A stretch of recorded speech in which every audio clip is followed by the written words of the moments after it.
جناب جون کون ہے یہ؟ غلام اباذر، پھر غلام علی بن ابی طالب، پھر غلام امام حسن، پھر کس کی غلامی میں آیا؟ غلامی امام حسین میں آیا۔ 90 سال سے زیادہ عمر ہے۔ ان کے گھر کے غلاموں کی اصلاح دیکھیے کیسی اصلاح ہے۔ امام حسین کے پاس آتے، مولا میں میدان جنگ میں جانا چاہتا ہوں۔ مولا فرماتے ہیں کہ جناب جون آپ کی پوری زندگی ہماری خدمت میں گزری ہے، میں حسین آپ کے سر سے جہاد کو اٹھاتا ہوں، آپ کو جہاد نہیں ہے، آپ کا بڑھاپا ہے، میرا دل ہے کہ آپ بڑھاپے کی زندگی آرام اور سکون سے گزاریں، واپس چلے جائیے، فلاں باغ آپ کو دے دیتے ہیں، فلاں زمین دے دیتے ہیں، سکون سے ہے۔ کہتے ہیں سیدھا آیا امام زین العابدین کے خیمے میں، مولا فرماتے کہ میں نے محسوس کیا کہ کوئی ہے جو میرے قدموں پہ سر رکھ کے رو رہا ہے۔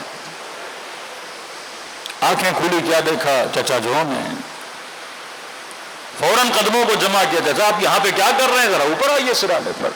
آنکھوں میں آنسو بھر آئے، کہ آپ کے بابا کے پاس گیا ہوں، مجھے اس نے جہاد دیجیے، اس نے جہاد نہیں دے رہے ہیں۔ کہہ رہے ہیں بڑھاپا ہے، ہم نے جہاد اٹھا لیا، اب سکون کی زندگی گزارے ہیں، اور اگر خدمت کرنی ہے تو جون میں تو جا رہا ہوں، اب خدمت کرنی ہے تو زین العابدین ہے تیرے پاس، میرے بعد وہ تیرا امام ہے۔ تو مولا نے فرمایا جون جب بابا کہہ ہی رہے ہیں تو زندگی سکون کی گزارو، اتنے بوڑھے ہو گئے، 90 سال سے زیادہ زندگی گزر گئی، بدن آپ کا نحیف ہے، تلوار اٹھا نہیں پاؤ گے، گھوڑے پہ بیٹھو گے کیسے؟ بدن میں راشا ہے، ہاتھ آپ کے کانپتے ہیں، کمر جھکی ہوئی ہے، اسی لیے بابا بول رہے ہیں۔ تو کہا کہ مولا شاید ایسا تو نہیں کہ میرا رنگ کالا ہے، میرے کالے رنگ کی وجہ سے تو نہیں ہے کہ مجھے نہیں بھیجا جا رہا۔ عرب نے ہمیشہ حبشی غلاموں کو نیچا سمجھا تھا۔ کہا کہ میں بابا سے سفارش کرتا ہوں، مولا حسین کے پاس آئے کہ بابا جون یہ کہہ رہا کہ ایسا تو نہیں میرے کالے رنگ کی وجہ سے مجھے اس مقام اعلیٰ سے نوازا نہیں جا رہا۔ کہتے ہیں اس وقت حسین نے اپنی باہوں کو پھیلا، جون آجا میرے سیدھے سے لگ جا، اس مکتب میں رنگ نہیں دیکھا جاتا، کردار دیکھا جاتا ہے۔ کہ وہ اور ہیں جو رنگوں کو دیکھ کے چیزیں دیتے ہیں، جون جانا ہے میں حسین تجھے خود تیار کر کے بھیجتا ہوں۔ اس بوڑھے کو زرہ پہنائی، ہاتھ میں تلوار تھمائی۔ تاریخ کربلا لکھتی ہے جب گھوڑے پہ چڑھنا چاہتا تھا، بوڑھا تھا، چڑھ نہ سکا، قدموں کو گھما پہ بیٹھنا تھا لیکن ٹانگوں میں طاقت نہیں تھی، ہاتھوں میں راشا تھا۔ جو ہم کیا کرو گے کہ مولا مجھے کسی گھوڑے کی ضرورت نہیں ہے، میں پیدل جاؤں گا۔ ہاتھ میں نیزہ لیا، ایک ہاتھ میں تلوار لی، وسط میدان جنگ میں آ کے کھڑا ہو گیا۔ اے لشکر یزید، مجھے پہچانو میں کون ہوں؟ علی کا غلام، حسن کا غلام، حسین کا غلام، میں جون ہوں، میں ان کا غلام ہوں جو کبھی موت سے گھبرائے نہیں۔ رجس پڑھنا شروع کر دیے۔ ابن سعد نے کہا یہ کون ہے جو للکار رہا ہے ہمیں؟ کہا غلام حسین ہے جون کا۔ یہ بوڑھا طنز کیا، مذاق کیا کہ یہ کیا لڑے گا؟ تو کسی نے کہا امیر ہمیں بھیجیے، ہم جاتے ہیں، کار کو تمام کر کے آ جاتے ہیں، بوڑھے کو مارنا کون سی بڑی بات ہے؟ کہ مجھ ابن سعد کو پتا ہے کہ حسین کے ساتھ ساتھ اس گھر کا بچہ اس سے محبت کرتا ہے، گودوں میں پالا ہے اس نے سب کو، تو کہ کیا کرے امیر؟ کس طرح مارے؟ تیر سے مارے کا نہیں، نیزے سے مارے کا نہیں، کہ میں چاہتا ہوں اسے اس طرح ماروں تاکہ حسین کے حوصلے کو توڑوں اور خیام حسینی سے ہر بچے کو روتا ہوا دیکھوں۔ عجیب شہادت ہے جناب جون کی۔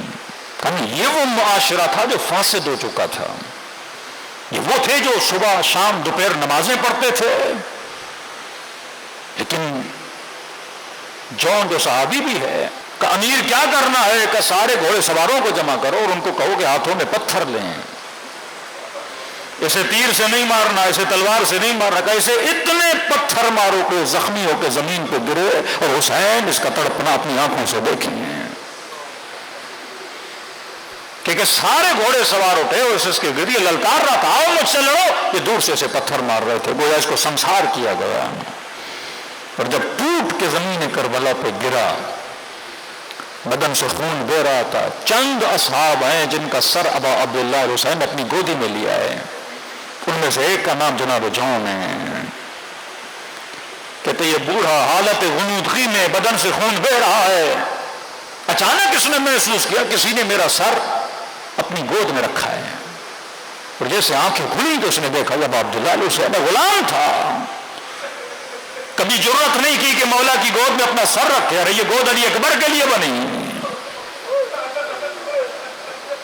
کہتے ہیں فوراً سے اس نے اپنا سر خاک کربلا پہ رکھ دیا،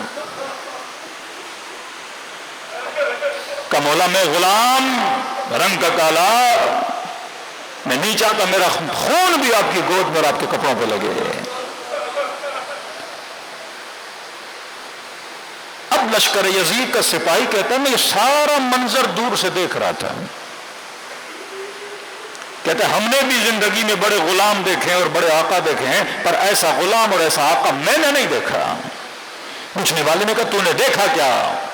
کہا 3 مرتبہ حسین نے غلام کا سر پکڑ کے گود میں رکھا، اور اس نے ان زخموں کے عالم میں بھی تاب نہیں لا رہا تھا، پھر بھی بڑی مشکل سے اپنا سر خاک کربلا پہ رکھ دیتا تھا، کہ پھر حسین گود میں رکھتے تھے، پھر یہ خاک کربلا پہ رکھ دیتا تھا۔ 3 مرتبہ میں نے یہ منظر دیکھا، لیکن جو منظر میرے لیے بڑا عجیب تھا کہ میں نے اتنی محبت کسی آقا کے اپنے غلام سے نہیں دیکھی۔ وہ کون سا منظر تھا؟ کہ جب غلام راضی نہ ہوا، سر آقا کی گود میں ہو، تو میں نے دیکھا حسین نے اپنے سر کو جھکانا شروع کیا، جھکانا شروع کیا، جھکانا شروع کیا،